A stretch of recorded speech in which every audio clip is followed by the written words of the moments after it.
السلام علیکم ورحمۃ اللہ وبرکاتہ۔ انا معکم محمد عبداللہ المشمر المدرس باکادمیۃ آس۔ امید ہے کہ آپ سب خیریت سے ہوں گے، اور مجھے بہت خوشی ہوئی کہ بہت زیادہ ساتھیوں نے اپنا اس میں ذوق اور شوق کا اظہار کیا ہے، اور بڑی طلب کے ساتھ جو ہے وہ ساتھی اس کو یاد کر رہے ہیں۔ مجھے واٹس ایپ پر بھی کافی زیادہ پیغامات آ رہے ہیں، اور باقاعدہ بہت سارے طلباء جو ہے وہ اس کو لکھ کر مجھے بھیج رہے ہیں، تو یہ الحمدللہ ایک بہت بڑی خوشی کی بات ہے۔ میں امید کرتا ہوں کہ آپ انشاءاللہ تعالی ہمارے ساتھ اس سفر میں چلیں گے، اور اس عربی کے سبقوں کو آپ انتہائی اہتمام کے ساتھ یاد کرتے رہیں گے۔ آج کا جو ہم سبق پڑھنے جا رہے ہیں، اس کی ایک خاص ترتیب ہے اور انتہائی آسان ہے۔ قرآن پاک کا شاید کوئی صفحہ ہو، میرا خیال ہے کہ شاید کوئی آدھا صفحہ بھی ایسا ممکن نہیں ہے جو ابھی میں نے وائٹ بورڈ پر لکھا ہوا ہے اس میں سے کچھ وہاں پر استعمال نہ ہوا ہو، بلکہ ہر دوسری تیسری آیت میں یہ ان ضمائر میں سے کچھ نہ کچھ استعمال ہوا ہے۔ ان کو عربی زبان میں ضمائر کہا جاتا ہے۔ ضمائر کا مطلب ہوتا ہے اشارہ۔ جیسے ہم اردو میں بولتے ہوئے ایک کہانی بولتے ہیں تو پہلے ہم کہتے ہیں کہ اسلم گھر گیا تھا اور وہ، جب ہم کہتے ہیں کہ اور وہ، تو وہ جو لفظ ہے اس کے لیے ان ضمائر کا استعمال ہوتا ہے۔ کبھی ہم کہتے ہیں وہ سب، کبھی ہم کہتے ہیں وہ ایک عورت، کبھی ہم کہتے ہیں کہ وہ دو مرد۔ تو ان سب کو سمجھنا اتنا آسان ہے۔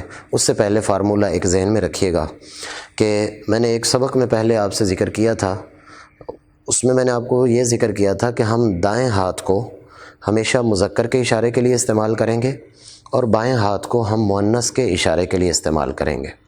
اگر آپ اس کو سمجھ لیتے ہیں تو اس کے سمجھنے میں آپ کو بالکل بھی مشکل نہیں ہوگی، اور دقت نہیں ہوگی، اور پریشانی نہیں ہوگی۔ تو سمجھیے کہ ہم ایک انگلی کے ساتھ اشارہ مفرد کا کرتے ہیں، دو انگلیوں کے ساتھ تثنیہ کا، اور چار انگلیوں کے ساتھ جمع کا اشارہ کرتے ہیں۔ اسی طرح اگر ہم دور کا اشارہ کرتے ہیں تو اس کا مطلب یہ ہوگا کہ وہ غائب ہے۔ اگر ہم یوں سامنے اشارہ کرتے ہیں تو اس کا مطلب یہ ہے کہ وہ میرے سامنے ہے۔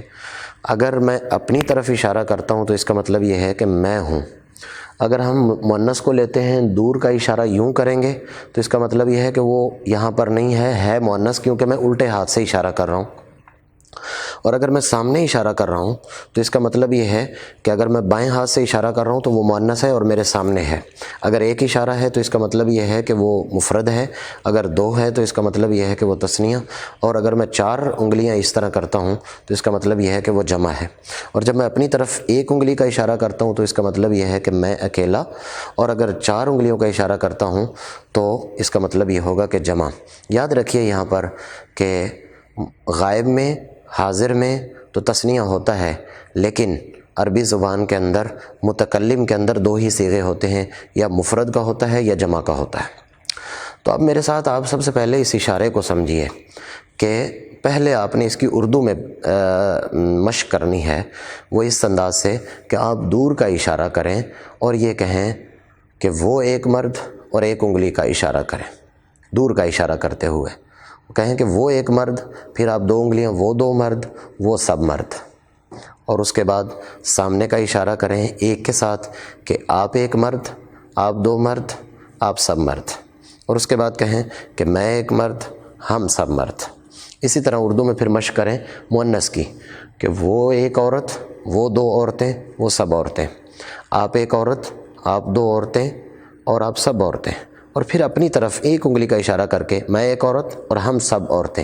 یہ اس انداز سے اگر آپ اس کی مشق کرتے ہیں تو آئیے اب سبق کو کس انداز سے کرنا ہے۔ جب آپ نے اس کی اردو میں پہلے مشق کر لی تو اب سمجھیے کہ یہ یہاں پر ہے۔ جب آپ یوں اشارہ کر رہے ہیں کہ وہ ایک مرد، تو اس ترتیب سے پڑھتے جائیں۔ جب آپ اس ہاتھ کا استعمال کر رہے ہیں، یعنی دائیں ہاتھ کا استعمال کر رہے ہیں، تو اس کو پڑھیں، انشاءاللہ آپ کو ترجمہ ساتھ سمجھ آ جائے گا۔ ہم نے اشارہ کیا وہ ایک مرد ہوا، وہ دو مرد ہما، وہ سب مرد ہم، آپ ایک مرد انتا، آپ دو مرد انتما، آپ سب مرد انتم، اور میں انا، اور ہم سب نحنو۔ اسی طرح عورت، وہ ایک عورت ہیا، وہ دو عورتیں ہما، وہ سب عورتیں ہننا، آپ ایک عورت انتی، آپ دو عورتیں انتما، آپ سب عورتیں انتننا، اور میں کی طرف اشارہ کرتے ہوئے انا نحنو۔ اب دیکھیے اس پر، یہ سیدھے ہاتھ کا اشارہ مکمل یہ ہے، یہ تین غائب کے صیغے ہو جائیں گے، یہ تین حاضر کے ہو جائیں گے، اور انا نحنو یہ متکلم کے صیغے ہیں۔ ادھر آ جائیں تو پھر یہ تین غائب کے صیغے ہو جائیں گے، اور انتی، انتما، انتننا یہ سامنے کے صیغے یعنی مخاطب کے صیغے ہوں گے، اور انا نحنو میں مذکر اور مؤنث برابر ہیں، مذکر اور مؤنث برابر ہیں۔ میں اس کو لکھ دیتا ہوں کہ غائب، حاضر،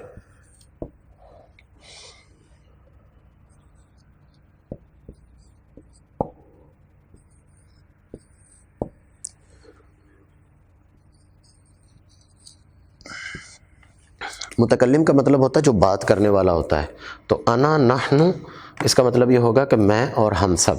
تو مجھے امید ہے کہ اگر آپ اس کی تھوڑی سی مشق کر لیں پہلے اردو کے اندر، اور پھر اسی حساب سے تیزی کے ساتھ پڑھیں، 10 مرتبہ کم از کم اس کو پڑھیں اس انداز سے، اور پھر الٹے ہاتھ کے ساتھ یوں اشارہ پڑھیں، امید ہے کہ آپ کو اس کا ترجمہ بغیر سوچے سمجھے بھی اس کا ترجمہ آپ کو آنا شروع ہو جائے گا۔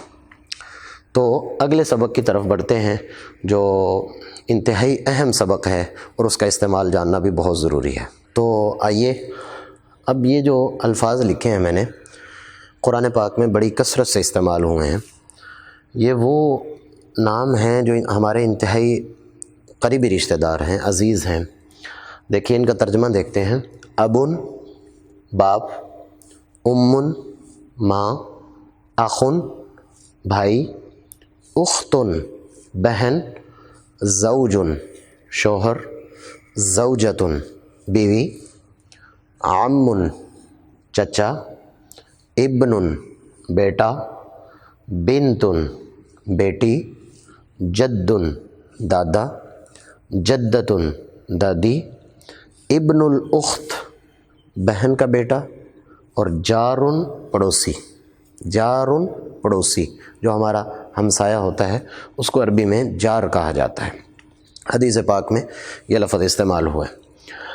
تو اب یہ وہ عزیز ہیں جو قریبی رشتہ دار ہیں، جن کے ناموں کو یاد کرنا، اور قرآن پاک میں ان کا کثرت سے استعمال ہوا ہے۔ جہاں بھی قرابت داری کا، رشتہ داری کا تذکرہ ہے تو ان کو استعمال کیا گیا ہے، یا ان کی جمع استعمال ہوئی ہے، یا ان کی مفرد استعمال ہوئی ہے، یا تثنیہ استعمال ہوئی ہے۔ لہٰذا آج ہی کے سبق کے اندر اس کو بھی ساتھ ہی ہم نے لے کر چلنا ہے۔ یہاں آخر میں اس سبق کے آپ کو انتہائی اہم بات یہاں پر میں ذکر کرنا چاہتا ہوں، اس کو ذرا دیکھیے گا۔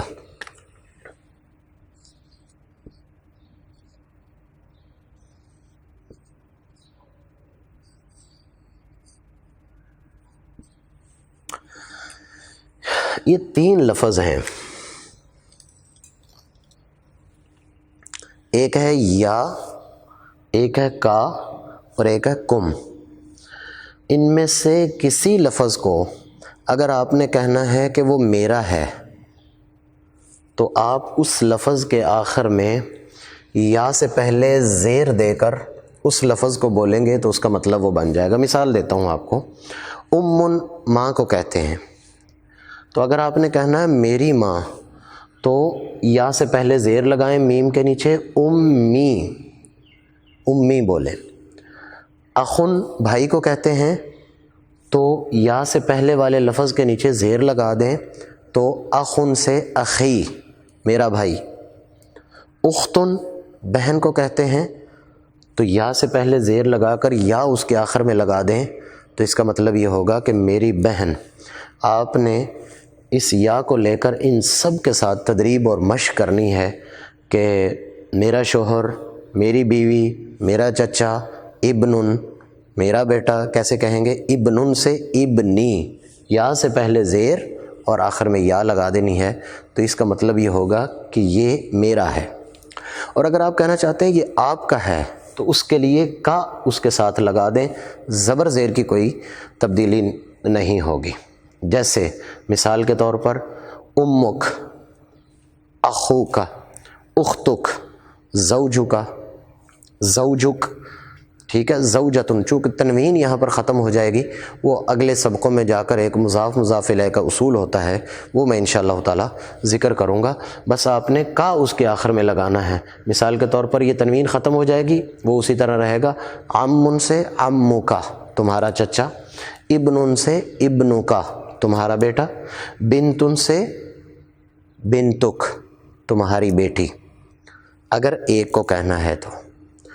اور اگر سب کے لیے کہنا ہے، جمع کے لیے کہنا ہے تو کم، کم کا مطلب یہ ہوتا ہے تمہارا سب کا، تمہارا سب کا، تو اس کے لیے کم استعمال ہوتا ہے۔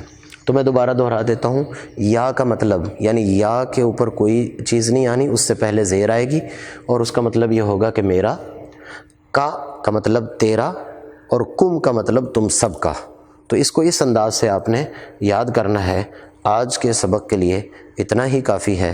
اپنی آراء سے ہمیں آگاہ کرتے رہیں تاکہ ہمیں حوصلہ ہو اور ہم بہتر سے بہتر سبق آپ کی خدمت میں پیش کر سکیں۔ اللہ حافظ، السلام علیکم ورحمۃ اللہ وبرکاتہ۔